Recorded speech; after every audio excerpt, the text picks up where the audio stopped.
Hey babe, welcome to day 10 of 12 Days of Christmas with Beneficial Bae. Tonight's topic is learning to be wrong and how to fix it.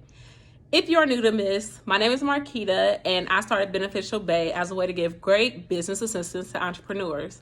It's our first Christmas together with my baes and I've been celebrating by giving away a free kiss or keep it simple solution. As I said earlier, tonight's topic is all about being able to accept that you're wrong and how to fix it. So the first thing I want to talk about is why is this important? As an entrepreneur or a business owner, you are going to have those times inevitably where a customer or one of your strategic partners or even a investor is going to be disappointed in how you are in the way that you've presented your product, or maybe a return that you weren't able to give because they thought you were going to be able to give this information. And you're going to have to accept, first of all, what they are saying and then rectify it. So many times people lose great partnerships and businesses and even relationships because they can't accept the fact that they were wrong. And there's nothing wrong about being wrong. Sometimes it's actually healthy because it helps you to grow. So the first thing you want to do is listen. You have to be able to engage with your customer or strategic partner so that you can see the part that you did wrong.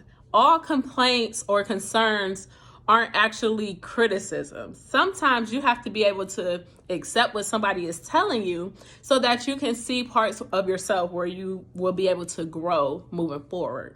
And a lot of times people do you the common courtesy, especially your customers, will give you the common courtesy of complaining rather than just writing you totally off. So they'll tell you something's wrong about yourself, giving you the opportunity to go ahead and try to fix that thing because they want to see you win or they want to continue their relationship with you, but they need for this to be fixed.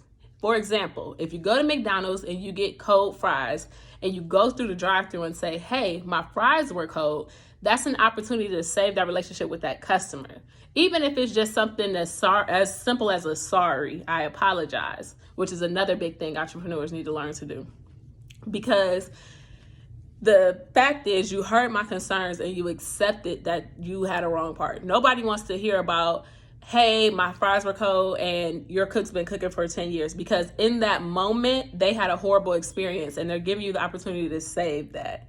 The second thing you want to do is to self-evaluate. A lot of times we try not to be wrong because we're always right, especially me. I'm a woman, so I'm never wrong, right?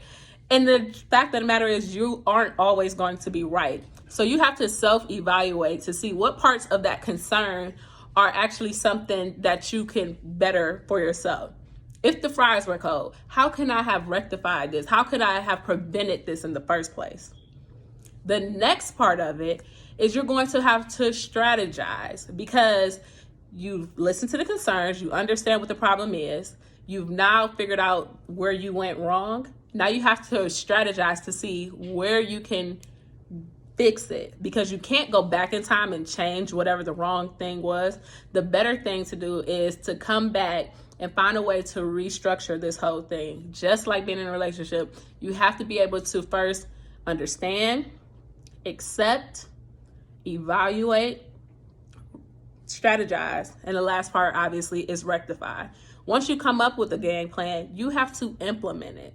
And then if you really, really want extra brownie points, you go back for a customer feedback survey. Just like if you're in a relationship and you guys are having a tough time and you go through and do the work, you also need to have some type of call to action where you sit down and you say, hey, I know this was a previous concern.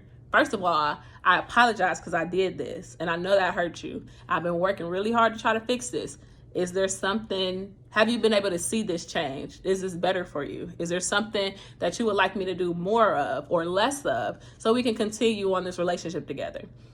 When you're in your business, this is going to look like a customer feedback survey where after maybe you give them some free fries or maybe a coupon, maybe send them a reminder email saying, hey, I know you had a bad experience. We just want to make sure that you are okay. The little things go a long way as an entrepreneur, just like they do in a relationship. I hope this was helpful and that you guys are enjoying my kiss. Again, we are on day 10, guys. So 2 more days and I will be out of your hair. All right, guy.